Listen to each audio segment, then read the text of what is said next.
அடுத்தது மேல் employees in marketing 5 divided by 8 6% of 3000. ஓகேவா? இப்போ நான் சொன்ன அந்த கீழே 5 divided by 8 அப்படின்னு இருந்துச்சுன்னா ஃபீமேலையும் மேலையும் ப்ளஸ் பண்ணனா தான் அந்த 8ன்னு கீழே இருக்கிற வேல்யூ. மேலே இருக்கிற இந்த 5 வந்து எப்படி வந்துச்சுன்னா மேல்னால் 5. ஸோ அதை எடுத்துக்கிறோம். ஃபீமேல்ஸ் வந்து எது எடுத்துக்கணும், ரெண்டுத்தையும் ப்ளஸ் பண்ணிக்கிறோம். ஓகேவா? அது ப்ளஸ் பண்ணால் அந்த ஆன்சர் வரும். ஸோ அதை நான் அப்படி போட்டிருப்பேன். 5 + 8 into 16/100. ஸோ பர்சன்டேஜ்னால 16 வந்து எப்படின்னா டிவைட் டு 100ன்னு எடுத்துக்கிறோம் இன்ட்டு 3000. ஓகேவா? இப்போ அது கீழே எப்படி எடுத்துக்கிறோன்னா 3000 into 10.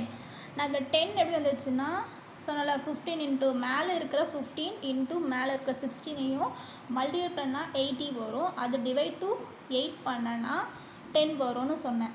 ஸோ அது 3000 கூட இன்ட்டு 10 பண்ணனா 300 வரும். ஸோ இங்கே நான் மல்டிப்ளை பண்ணி காமிச்சிருப்பேன். ஸோ அதான் வேல்யூ. ஓகேவா? இப்போது இதோட ஆன்சர் வந்து எப்படின்னா மேல் எம்ப்ளாயிஸ் இன் ஹெச்ஆருக்கும் ஃபீமேல் எம்ப்ளாயிஸ் இன் மார்க்கெட்டிங் இது ரெண்டுத்துக்குமே நான் போட்டிருப்பேன். அடுத்து நம்ம பார்க்க போகிறது ஃபீமேல். ஓகேவா?